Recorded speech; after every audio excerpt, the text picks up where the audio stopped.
Hello students, अपना solid state चल रहा था। एक क्लास हो गई थी, आज अपनी सेकंड क्लास है सॉलिड स्टेट की। सॉलिड स्टेट का कुछ पोर्शन हमने कर लिया था, जिसमें हमने गैस की अवस्थाएं द्रव्य की अवस्थाएं, जिसमें द्रव, गैस और ठोस के बारे में कुछ मैटर पढ़ा था।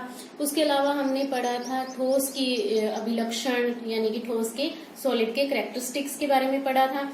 फिर हमने टॉपिक किया था उसके टाइप्स के बारे में। टाइप्स अब तक रिवीजन तुमने कर लिया होगा, जितना अपना प्रीवियस क्लास होगी थी उससे रिलेटेड कोई क्वेश्चन तो तुम्हारा आया नहीं, शायद पूरा क्लियर हो गया होगा। उसमें हमने फर्स्ट पोर्शन कर लिया था, फर्स्ट टाइप कर लिया था मोलिक्यूलर सॉलिड। अब हम कर रहे हैं सेकंड आयनिक ठोस, आयनिक सॉलिड। आयनिक ठोस यानी कि कौन सा बंध है? आयनिक बंध, यानी दो आयंस के बीच में बंध बना हुआ है। दो आयंस के बीच में हमें पता है कौन सा बंध होता है भाई? स्थिर वैद्युत आकर्षण बल, इलेक्ट्रोस्टैटिक अट्रैक्शन फोर्स।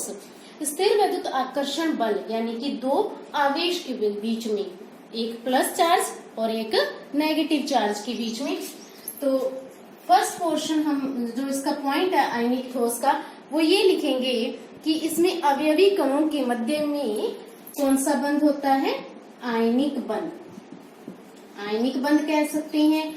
और इसी आयनिक बंध को क्या कहते हैं? स्थिर वैद्युत आकर्षण बल। स्थिर वैद्युत आकर्षण बल या इलेक्ट्रोस्टैटिक अट्रैक्शन फोर्स।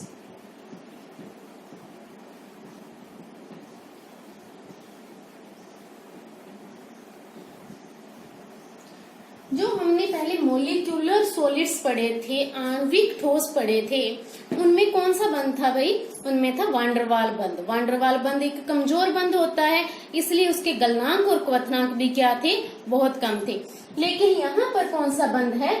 स्थिर वैद्युत आकर्षण बल, या हम बात करें आयनिक बंध की, जो कि एक प्रबल होता है, मजबूत बंध होता है। यानी ये बंध कैसा होता है? प्रबल बंध होता है। प्रबल बंध है तो इसके गलनांक क्वथनांक भी क्या होंगे भाई? ज्यादा होंगे। यानी कि उनको तोड़ने के लिए हमें एनर्जी कितनी देनी पड़ेगी? ज्यादा देनी पड़ेगी। ज्यादा एनर्जी देने पर, ज्यादा गर्म करने पर ही वो उनके बीच के बंध टूटेंगे, इसलिए उसका गलनांक क्वथनांक भी क्या होगा? ज्यादा। यानी कि आयनिक बंध का गलनांक क्वथनांक, सेकंड पॉइंट अपन क्या लिख देंगे इसका? गलनांक क्वथनांक। गलनांक मेल्टिंग पॉइंट, क्वथनांक बॉइलिंग पॉइंट। गलनांक व क्वथनांक अधिक होते हैं, या हम कह दें उच्च होते हैं, हाई होते हैं। नेक्स्ट हम इसका जो पॉइंट है वो करेंगे इसकी प्रकृति के बारे में, कि ये ठोस होती है, उनकी प्रकृति कैसी होती है, उनकी नेचर कैसी होती है। तो देखो, अगर अपन इनकी नेचर की बात करें तो आयनिक ठोस का एक वेल नोन एग्जांपल है, अपना घरों में यूज करते हैं अपन जो सॉल्ट, जो नमक यूज करते हैं, सोडियम क्लोराइड। आयनिक है भाई, एक आयनिक यौगिक है वो, और ठोस भी है। आयनिक यौगिक कैसे है? सोडियम कौन सा आवेश है? उसके ऊपर प्लस, और क्लोरीन के ऊपर माइनस, यानी एक प्लस आवेश और एक माइनस आवेश के बीच में बंध है स्थिर वैद्युत आकर्षण बल, स्ट्रॉन्ग इलेक्ट्रोस्टैटिक अट्रैक्शन फोर्स है। यानी तो हम बात करें नमक की, तो नमक कैसा होता है भाई? ठोस होता है और थोड़ा सा भुरभुरा होता है। यानी कि प्रकृति कैसी होती है? भंगुर होती है, ब्रिटल होती है। भुरभुरा सा होता है भाई वो, तो यानी प्रकृति कैसी होगी उसकी? भंगुर होगी, ब्रिटल होगी। तो उसकी प्रकृति लिख देंगे अपन। थर्ड पॉइंट अपना क्या है? उसकी प्रकृति कठोर व ठोस है, तो ऑब्वियस सी बात है कैसा होगा वो? कठोर व भंगुर प्रकृति का। भंगुर को मैं बता चुकी हूँ क्या कहते हैं? ब्रिटल। नेक्स्ट पॉइंट अगर अपन बात करें, नेक्स्ट हम बात करेंगे इनकी विलयता की, कि ये विलय होंगे या नहीं होंगे। देखो, जब हमने मोलिकुलर सॉलिड की बात की थी, वो क्या थे? जल में अविलय, यही थे भाई। क्यों थे? क्योंकि वो कैसे थे? अध्रुवीय थे। और हमने ये पहले पढ़ा है कि समान समान को घोलता है। तो यहाँ पर अगर अपन बात करें आयनिक की, तो ये किसमें ब्रेक हो जाएगा? आयनों के अंदर। हमने पढ़ा है 11th क्लास के अंदर कि जल का परावैद्युतांक, डाई इलेक्ट्रिक कांस्टेंट क्या होता है? ज्यादा होता है। परावैद्युतांक क्या होता है? ज्यादा होता है। क्या होता है डाई इलेक्ट्रिक कांस्टेंट या परावैद्युतांक? करवाया हुआ है भाई तुम्हें। ठीक है, माइंड में रिवाइज करना और मुझे आंसर्स भी देना कि क्या होता है परावैद्युतांक। मेरे पास में ये आंसर आना चाहिए। मेरा व्हाट्सएप नंबर है भाई तुम्हारे पास, उसके ऊपर मुझे ये तुम बताओगे कि क्या होता है परावैद्युतांक। तो मैं ये बता दूं कि जल का परावैद्युतांक बहुत ज्यादा होता है, ज्यादा होगा तो उसको वो आयनिक बंध को आसानी से तोड़ देगा। वैसे मैंने बता ही दिया है, आंसर्स तो तुम्हारे पास आ ही गया है। जिसका परावैद्युतांक ज्यादा होगा वो परावैद्युतांक ज्यादा होना यानी कि किसी भी बंध को तोड़ने की क्षमता। तो जल क्या करता है, आयनिक बंध को आसानी से तोड़ देता है। तो आयनिक बंध को तोड़ देगा तो यहाँ पर प्लस चार्ज अलग हो जाएगा और माइनस चार्ज अलग हो जाएगा। प्लस माइनस अलग हो जाएगा और वो आसानी से उसके अंदर सोल्यूबल हो जाएगा। यही होगा भी। H2O भी किसमें होता है, जो H2O की बात करें इसके ऊपर पार्शियली ऋणावेश होता है, इनके ऊपर पार्शियली धनावेश होता है। ये इस तरह का ही होता है जल।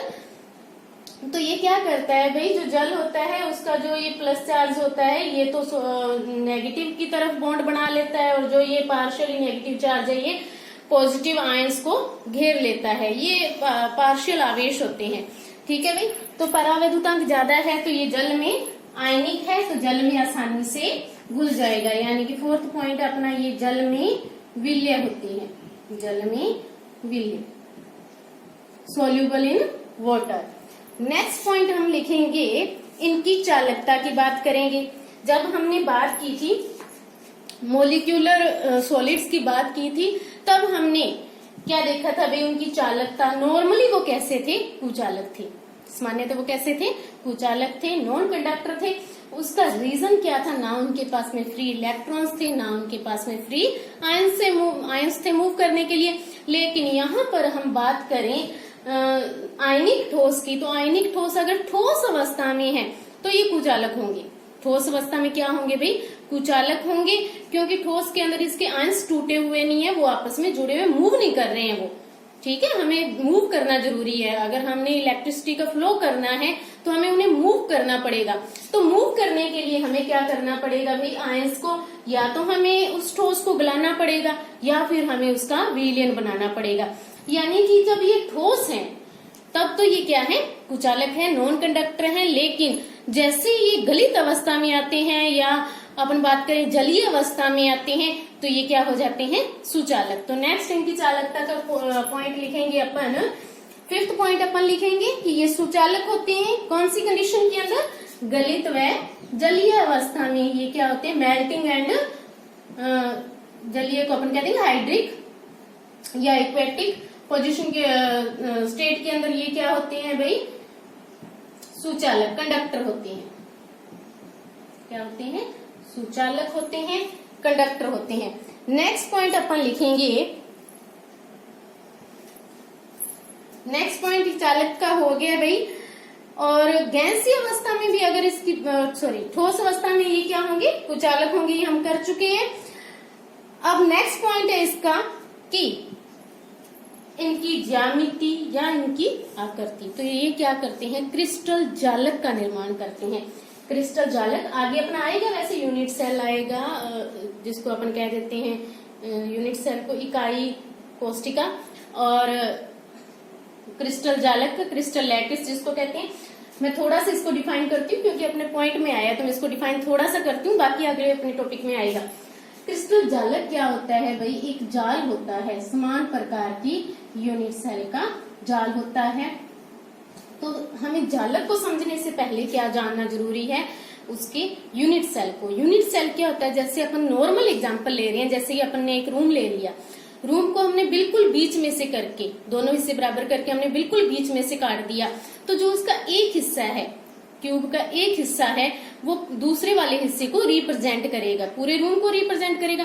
फिर हमने उसको छोटा सा और काट दिया तो उसका जो छोटा हिस्सा है वो भी पूरे क्यूब को रिप्रेजेंट करेगा। यानी कि जितनी बार उसको समान रूप से काटते जाएंगे। देखो मैंने बोला है कि समान रूप से काटते हुए, यानी कि बराबर हिस्सों में काटते हुए चलेंगे। अगर हमने एक बड़ा एक छोटा कर लिया तब वो उसको रिप्रेजेंट नहीं कर पाएगा। बिल्कुल बराबर काटते हुए अगर अपन उसको चले तो छोटी सी छोटी इकाई भी पूरे जो क्रिस्टल जालक है उसको रिप्रेजेंट करती है। यानी कि क्यूब की छोटी सी छोटी कटा हुआ हिस्सा भी किसको रिप्रेजेंट करता है, पूरे क्यूब को रिप्रेजेंट करता है। लेकिन काटते टाइम हमें ये ध्यान रखना है कि वह समान रूप से कटे, ठीक है, बराबर हिस्सों में कटता हुआ चले। यूनिट क्रिस्टल जालक क्या होता है? जाल हो गया भैया, एक तरह से बहुत बड़ा जाल हो गया जिसका हर एक छोटे से छोटा हिस्सा पूरे जाल को रिप्रेजेंट करता है। तो ये किसका निर्माण करते हैं? क्रिस्टल जालक का निर्माण करती हैं, क्रिस्टल जालक का निर्माण करती हैं। नेक्स्ट इसका एग्जाम्पल अपना वेल नोन एग्जाम्पल अपन पहले ही ले चुके हैं भाई, सोडियम क्लोराइड। ठीक है भाई, ये अपना आयनिक ठोस पूरा कंप्लीट हो गया है।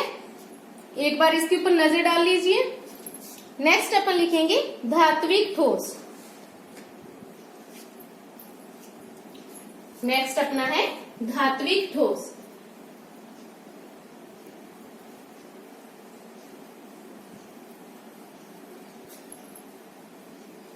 Metallic solid. थर्ड अपना है धात्विक ठोस।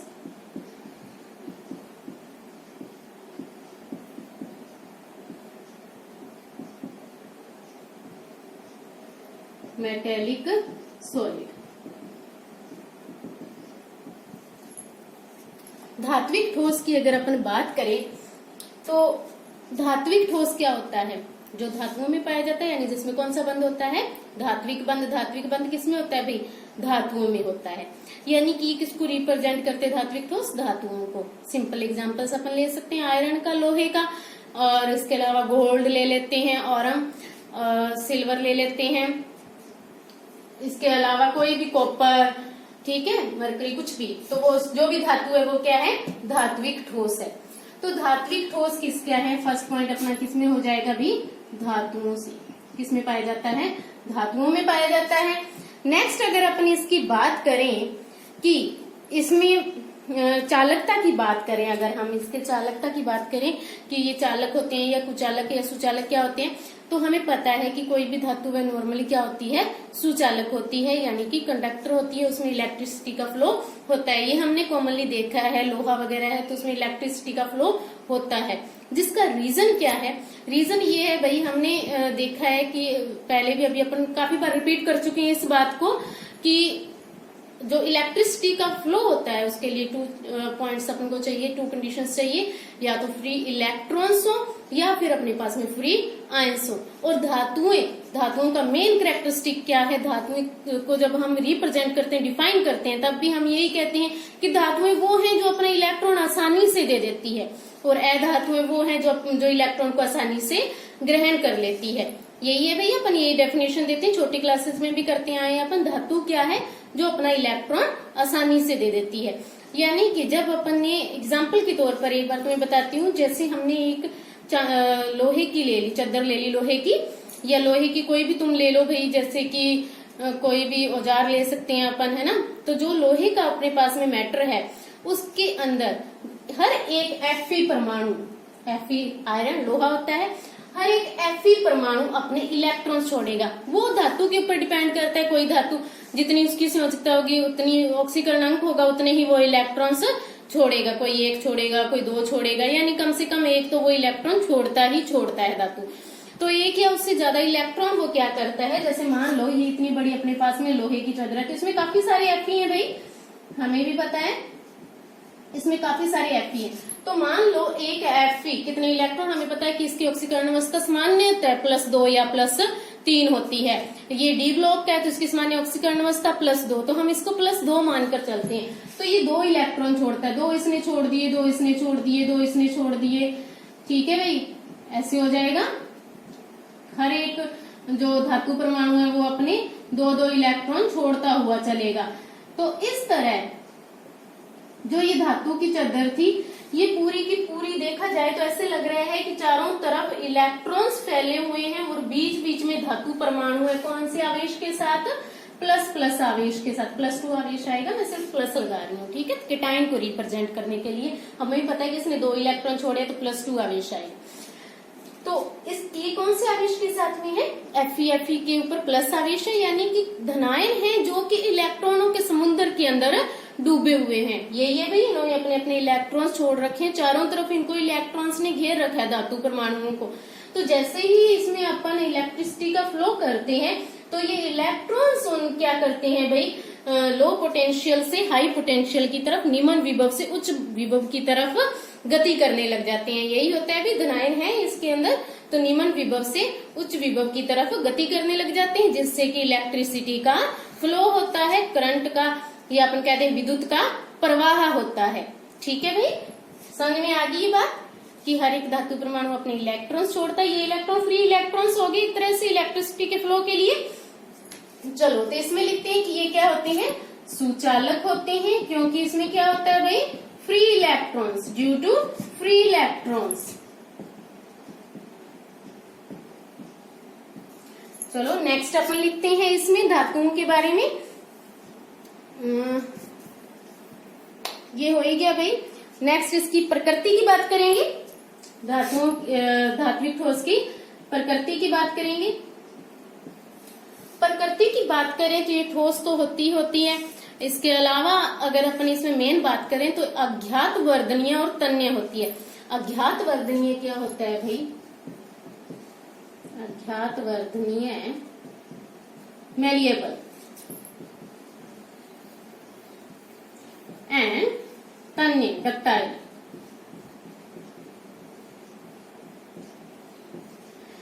देखो, अज्ञात वर्धनीय क्या होती है, मेलिएबल क्या होता है कि किसी भी पदार्थ के ऊपर या किसी धातु के ऊपर अगर अपन लगातार चोट करते रहें और वो टूटने की बजाय किसी आकृति में आता जाए तो उसे क्या कहते हैं, अज्ञात वर्धनीय। नाम से पता चल रहा है, अज्ञात का मतलब होता है चोट करना, यानी कि हम उसके ऊपर लगातार चोट कर रहे हैं और वो टूटने की बजाय किसी आकृति में आ जाए। इसीलिए धातुओं को कोई भी शेप दे सकते हैं, हम उससे कोई भी सामान बना सकते हैं। ठीक है।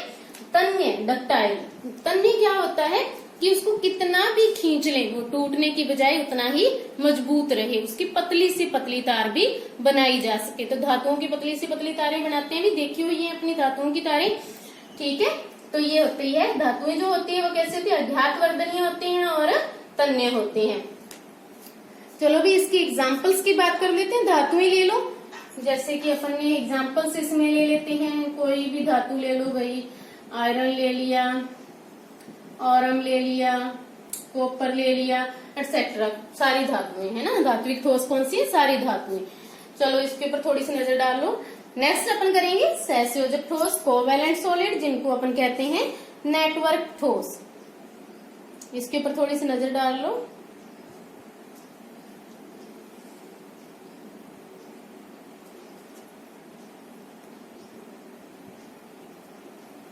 चलो देख लिया होगा तुमने। नेक्स्ट अपन करते हैं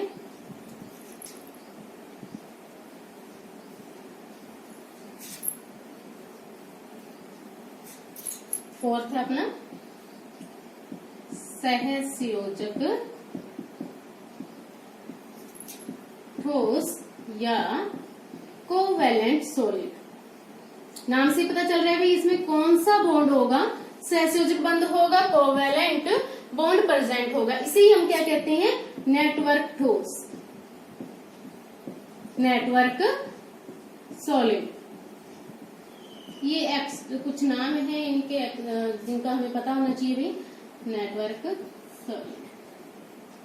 चलो अब ये सहसंयोजक बंध है। सहसंयोजक बंध की हम अगर बात करें तो ये किसमें होगा, नॉर्मली अधातुओं के अंदर होगा। नॉर्मली किसमें होगा, अधातुओं के अंदर। हमें भी पता है कि धातुएं तो कौन सा बंध बनाती है, आयनिक बंध बनाती है। तो ये अधातुओं का गुण होगा, तो सहसंयोजक बंध किसमें होगा, अधात्विक में। ये नहीं ठोस कैसे होंगे, अधात्विक। तो फर्स्ट पॉइंट ही अपना क्या हो जाएगा, ये क्या होते हैं, अधात्विक होते हैं, यानी कि ये धात्विक ना होकर अधात्विक होते हैं। नॉर्मली पी ब्लॉक के एलिमेंट्स होते हैं।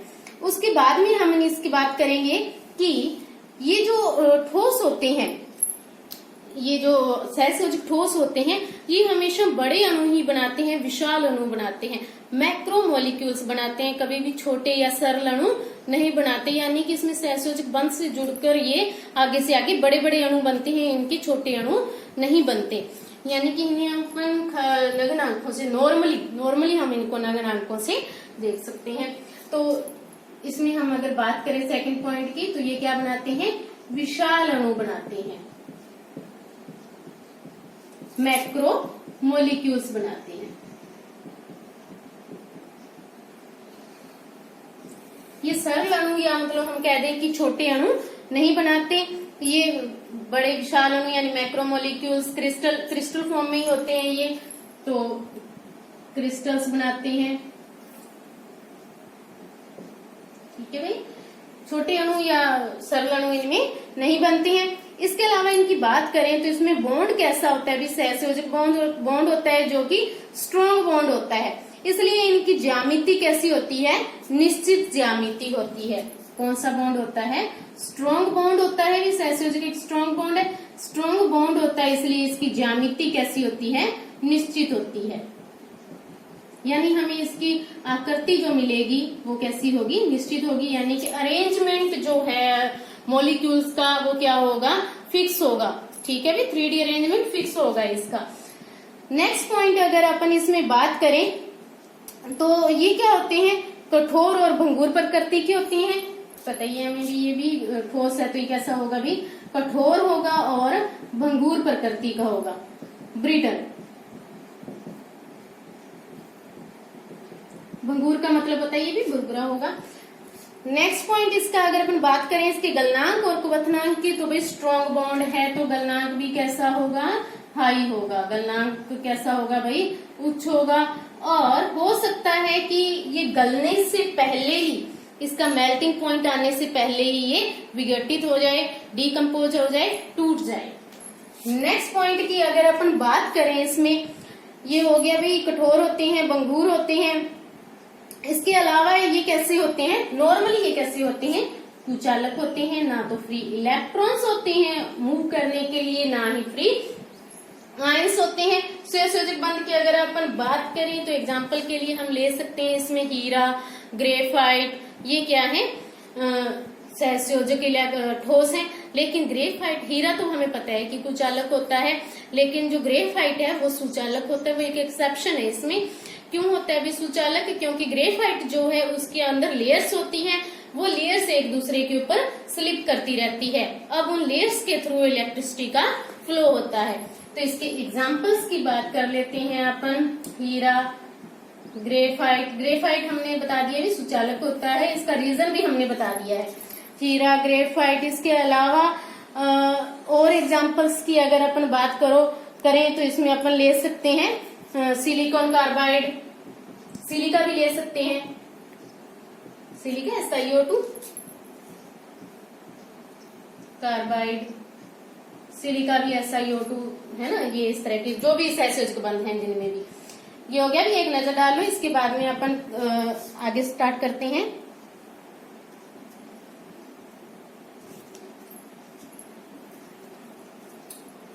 चलो हो गया, ये तो था किसके बेस पे, बंध के बेस पे, on the basis of type of bonds.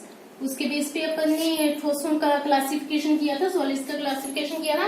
अब हम क्लासिफिकेशन करेंगे अवयवी कणों की व्यवस्था के आधार पर, यानी कि जो अपने पार्टिकल्स हैं या अपन जो मॉलिक्यूल्स हैं उनके 3D अरेंजमेंट कैसा है, उसके बेस पर अगर अपन बात करें अवयवी कणों की व्यवस्था के आधार पर।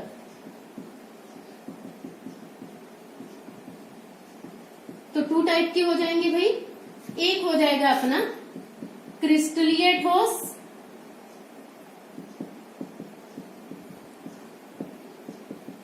और एक अपना हो जाएगा अक्रिस्टलीय ठोस।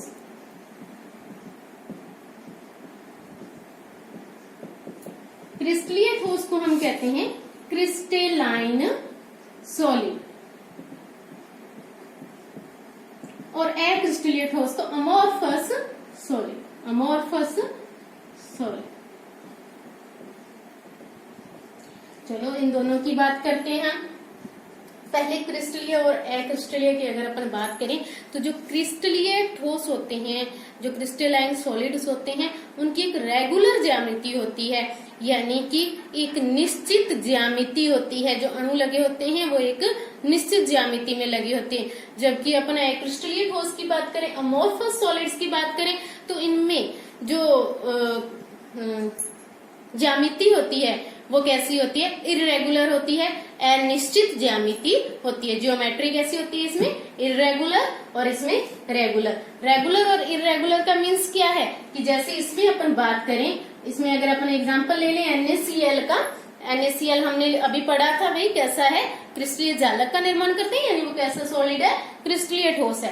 तो इधर ध्यान दो भाई, ये है अपना जैसे सोडियम, ये क्लोरीन, ये सोडियम, ये क्लोरीन। देखो भाई सोडियम के बाद में क्लोरीन आ रहा है, फिर सोडियम के बाद में क्लोरीन आ रहा है, ऐसे ही sodium chlorine, sodium chlorine, sodium chlorine और सोडियम क्लोराइड इसी तरह से आ रही है, यानी कि एक निश्चित ज्यामिति में आ रहे हैं, यानी कि अणुओं का जो अपन कह दें कि अपने परमाणुओं की व्यवस्था है वो क्या है, निश्चित है, एक निश्चित पैटर्न है उसका लगने का, अरेंज होने का एक निश्चित पैटर्न है। उनकी जो रेंज है वो लॉन्ग रेंज है, यानी कि बार बार रिपीट हो रहा है, उनकी पीरियोडिकली वो रिपीट होता है, आप कुछ टाइम बाद में खुद को रिपीट कर रहा है वो, ठीक है, यानी कि लॉन्ग रेंज है।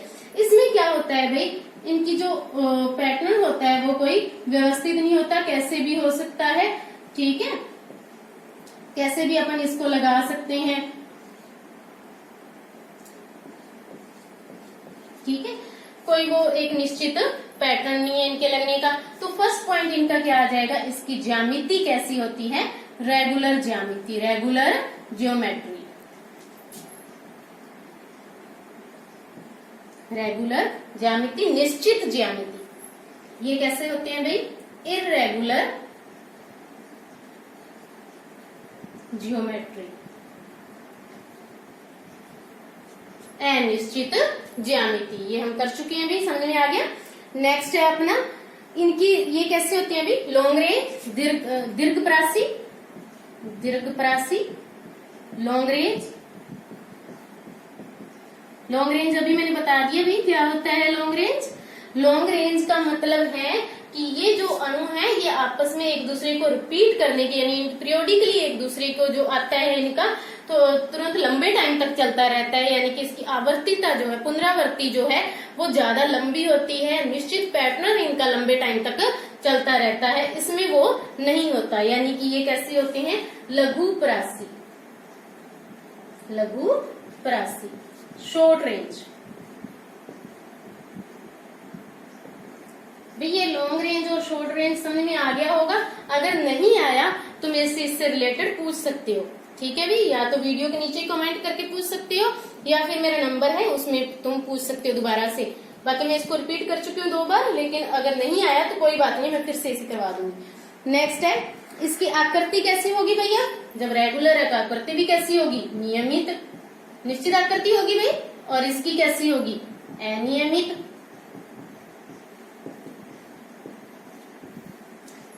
ठीक है, उसके बाद में देखो इसमें अपन बात करते हैं इनके गुण की, ये कैसे होते हैं,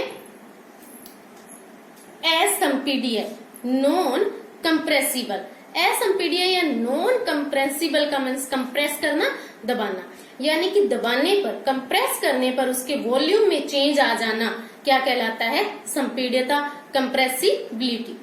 ठीक है भाई, मैं फिर से रिपीट करती हूँ कि कंप्रेसिबिलिटी क्या होता है कि हम किसी चीज को दबाएं, उसके ऊपर कंप्रेस करें, उसको दाब लगाएं उसके ऊपर, तो उसके वॉल्यूम में, उसके आयतन में चेंज आ जाना क्या होता है, कंप्रेसिबिलिटी, संपीड्यता। तो ये जो क्रिस्टलीय ठोस होते हैं ये कठोर होते हैं, दृढ़ होते हैं और कठोर होते हैं।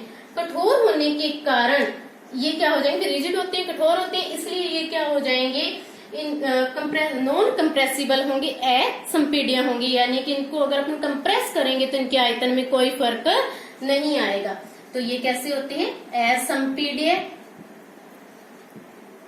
नॉन कंप्रेसिबल, नॉन कंप्रेसिबल, इसके अलावा कठोर व दृढ़, कठोर व दृढ़। ठीक है, और ये कैसे होते हैं, कंप्रेसिबल। इसके अलावा हम इसमें बात करेंगे इनके गलनांक, और गलनांक की बात करेंगे कि दोनों में गलनांक कैसा होता है। थोड़ा मैं इसको इरेज कर देती हूँ भाई, यहीं से कर देते हैं अपन। क्रिस्टलीय ठोस जो होते हैं, क्रिस्टलाइन सॉलिड्स होते हैं जो, इनका गलनांक क्या होता है, निश्चित होता है। गलनांक कैसा होगा भाई, निश्चित होगा,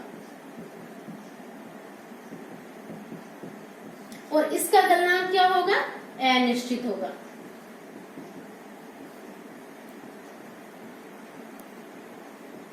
इनकी 3D अरेंजमेंट की वजह से ये होता है भाई। 3D अरेंजमेंट इसका अच्छे से होती है, पैकिंग एफिशिएंसी ज्यादा होती है, इसलिए इसका गलनांक निश्चित होता है। इसकी पैकिंग एफिशिएंसी उतनी अच्छी नहीं होती, इसलिए इसका गलनांक भी क्या होता है, अनिश्चित होता है। ठीक है, तो इसमें जो शीतलन वक्र है, अब हमें पता है इसका गलनांक निश्चित है, तो शीतलन वक्र पढ़ाया हुआ है अभी तुम्हें क्लास में। शीतलन वक्र, कूलिंग कर्व जिसको अपन कह सकते हैं, शीतलन वक्र क्या होता है भाई, कूलिंग कर्व,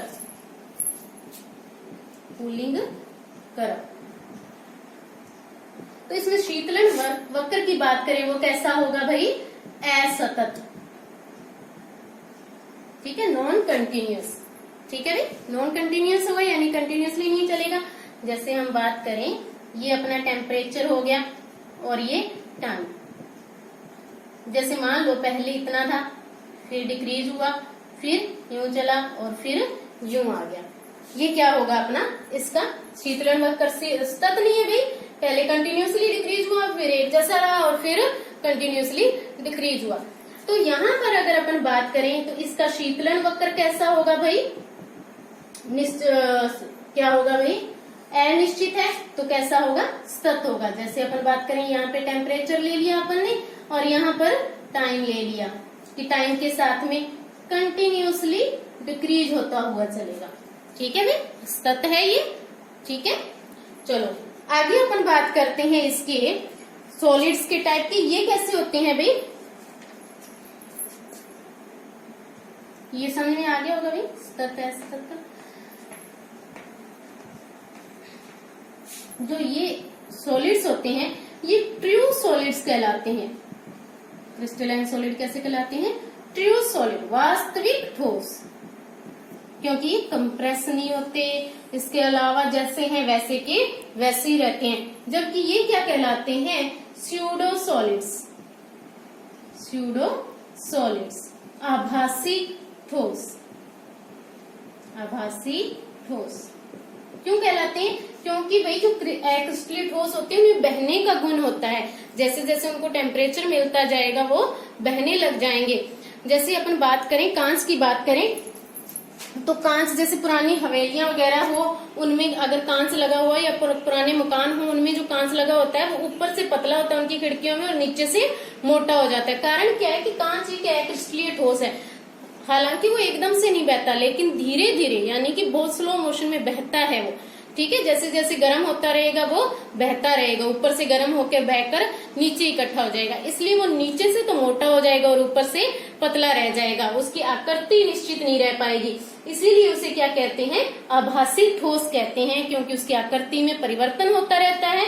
किसके कारण होता है भाई, कहते हैं भाई क्योंकि इसमें ये वास्तविक नहीं होते, सिर्फ क्या होते हैं, आभासी होते हैं। जिसका कारण क्या है इनके आभासी होने का, कि इनमें बहने का गुण होता है। एग्जाम्पल अभी मैंने बता ही दिया है भाई, बहने का गुण, पुरानी हवेलियां वगैरह होती है उनमें ऊपर का कांच बहकर, जो खिड़कियों वगैरह में कांच लगा होता है वो ऊपर से बहकर कहाँ आ जाता है, नीचे आ जाता है, यानी उनकी आकृति निश्चित नहीं रहती है। तो इनमें क्या होता है भाई, बहने का गुण होता है, इसी कारण इन्हें क्या कहते हैं, आभासी ठोस कहते हैं, स्यूडो सॉलिड कहते हैं। इसके अलावा इन्हें सुपर कूल्ड सॉलिड भी कहते हैं, सुपर कूल्ड सॉलिड भी कहते हैं भाई इन्हें। इसके अलावा इसमें अगर अपन बात करें तो वो हम बात करेंगे आइसोट्रोपी एंड एनाइसोट्रोपी की, समदेशिकता व विषमदेशिकता की इसमें हम बात करेंगे। जैसे कि हम ये ले ही चुके थे भाई अपने एग्जाम्पल,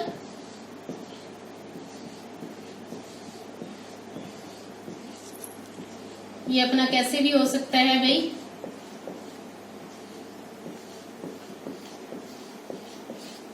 ठीक है भाई। हम इसमें क्रिस्टलियों का क्या, क्रिस्टलीय ठोस का क्या गुण होता है, समदेशिकता, और इसका क्या गुण होता है भाई, विषमदेशिकता, क्रिस्टलीय का विषमदेशिकता और अक्रिस्टलीय का समदेशिकता, समदेशिकता, आइसोट्रोपिक एंड एनाइसोट्रोपिक, एनाइसोट्रोपिक। देखो आइसोट्रोपिक या एनाइसोट्रोपिक क्या होता है, जब हम लेफ्ट से राइट जाते हैं इसके अंदर तो हमें आयंस कैसे मिलते हैं, अलग अलग आयंस का पैटर्न आता है। ऊपर से नीचे जाते हैं तो उसका पैटर्न अलग हो जाता है। इस कारण जब बाएं से दाएं जाते हैं तो उसके भौतिक गुण अलग होते हैं और ऊपर से नीचे के भौतिक गुण अलग होते हैं, यानी कि ऐसे खींचे तब अलग और ऐसे खींचे तब अलग होते हैं। तो इनके भौतिक गुण क्या होते हैं? असमान होते हैं। और इनके भौतिक गुण क्या होते हैं भाई? समान होते हैं, क्योंकि कुछ भी निश्चित नहीं होता, सब कुछ अनिश्चित। इधर से इधर जाओ तब भी अनिश्चित, ऊपर से नीचे जाओ तब भी अनिश्चित। इनके भौतिक गुण क्या होते हैं? ऊपर से नीचे व बाएं से दाएं जाने पर समान होते हैं। भौतिक गुण क्या होते हैं? समान होते हैं। यानी कि इसमें क्वेश्चन भी आता है कि आइसोट्रोपिक व अनआइसोट्रोपिक को डिफाइन कीजिए, या समदेशिकता व विषमदेशिकता को परिभाषित कीजिए। तो समदेशिकता गुण है अक्रिस्टलीय ठोस का, जिसमें बाएं से दाएं जाने पर भौतिक गुण समान रहते हैं, और विषमदेशिकता गुण है क्रिस्टलीय ठोस का, जिसमें बाएं से दाएं जाने पर व ऊपर से नीचे जाने पर भौतिक गुण परिवर्तित होते रहते हैं, यानी असमान रहते हैं। इसके अलावा हम इसके भाई एग्जाम्पल्स की बात कर लेते हैं। एग्जाम्पल इसमें अपन ले लेते हैं NaCl, क्वार्ट्ज, ठीक है भाई। और इसमें एग्जाम्पल हम ले लेते हैं कांच, टेफ्लॉन, इस तरह के एग्जाम्पल ले सकते हैं हम इसमें भाई। देखो भाई, एक एग्जाम्पल होता है, क्वेश्चन आता है कि जो, ठीक है भाई, इसका एग्जाम्पल है क्वार्ट्ज व NaCl। नेक्स्ट इससे रिलेटेड क्वेश्चन हम कल करेंगे, और इससे रिलेटेड जो भी डाउट हो वो मुझे बता देना, या कमेंट कर देना नीचे, या फिर मेरा व्हाट्सएप नंबर है उस पर कर देना। तो नेक्स्ट टॉपिक हम नेक्स्ट क्लास में